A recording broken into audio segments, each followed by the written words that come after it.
Yo tout le monde, j'espère que vous allez bien. Aujourd'hui, on se retrouve pour une nouvelle vidéo pour parler du match face au Celta Vigo qui s'est fini avec 3-0 pour le FC Barcelone.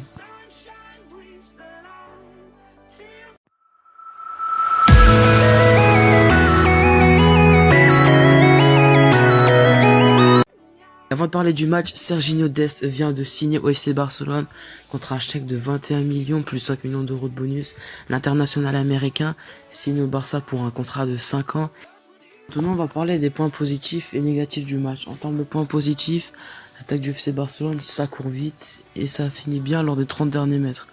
Avec une attaque de Messi, Griezmann, Ansu Fati, Coutinho, ça va vraiment très vite. En termes de finition, c'est pareil, en techniquement aussi. En termes de points négatifs, on peut noter que quand le Barça monte trop, mais après derrière en défense, il restait que l'anglais et Piqué, donc c'est pas assez. Si par exemple ils se prennent une contre-attaque, ils auront du mal à revenir, donc c'est dangereux de tous trop monter en attaque. Il faut quand même garder un peu de joueurs. Mais après, vers la fin du match, ça a changé un peu. On voyait Roberto, Busquets et Frenkie de Jong qui descendaient un peu, mais après...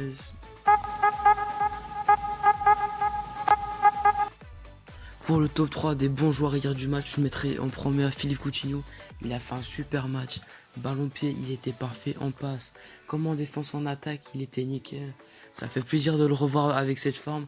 Après un prêt au Bayern Munich qui s'est soldé avec 44 matchs. Ils n'ont pas été très concluants. Enfin, un grand retour du grand Philippe Coutinho qui est maintenant meneur de jeu du Barça. Deuxième joueur des top 3 joueurs hier qui étaient bons, je mets Ansu Fati. Il a marqué un but hier, il était parfait en début de match. Ansu Fati arrive à déborder sur le côté pour centrer. Il a fait un très bon match. Vraiment, Ansu Fati, cette année, ça peut être un gros crack. Déjà que l'année dernière, il y a beaucoup parlé de lui.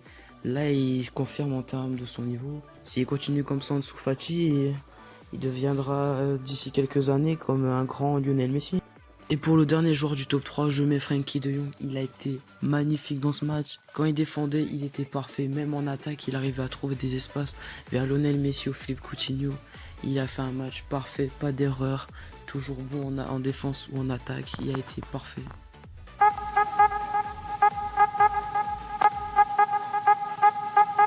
Pour le premier joueur du top 3 des flops, je mets Iago Aspas. Il était attendu pour ce match parce qu'il a quand même marqué en 8 matchs contre le FC Barcelone 7 buts.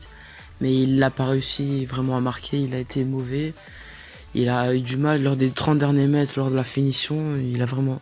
Après aussi, c'est pas de sa faute, la vieillesse le rattrape. Il est plus jeune comme avant. Mais vraiment dommage, il a raté son match hier. Pour le deuxième joueur du top 3 des flops hier, je mets Clément Lenglet qui a fait un match catastrophique. En début de match, il s'est déjà pris un carton jaune. Normalement, quand tu te prends un carton, tu te calmes. Et quelques minutes après, il s'en prend un deuxième, donc carton rouge. Et il a vraiment fait des fautes. Vraiment, pour un joueur professionnel, t'en fais pas des fautes comme ça. C'est vraiment dommage. Même si le Barça, quand ils ont joué à 10, ils ont réussi à jouer comme s'ils jouaient à 11, c'était parfait. Et après, pour le remplacer, il y a eu Araujo qui est rentré à sa place et Antoine Griezmann qui est sorti. Pour le dernier joueur du top 3 des flops, je mets Antoine Griezmann qui a vraiment du mal à jouer au Barça. Après aussi, on peut comprendre. Parce que quand Koeman est arrivé, il lui a dit qu'il allait le faire jouer dans l'axe. Mais là, depuis le match Villarreal, il fait jouer à droite. C'est pas son poste. Donc c'est pas vraiment de sa faute s'il a vraiment du mal. Je comprends pas. Si tu mettrais Messi à droite et Griezmann en pointe, là tu verras un grand Griezmann qui jouerait bien techniquement et s'il a une bonne finition. Mais là vraiment c'est compliqué en ce moment. Pourtant Koeman l'avait promis qu'il allait le faire jouer dans l'axe, mais pour le moment sa promesse elle tient pas du tout. Et c'est déjà la fin de la vidéo.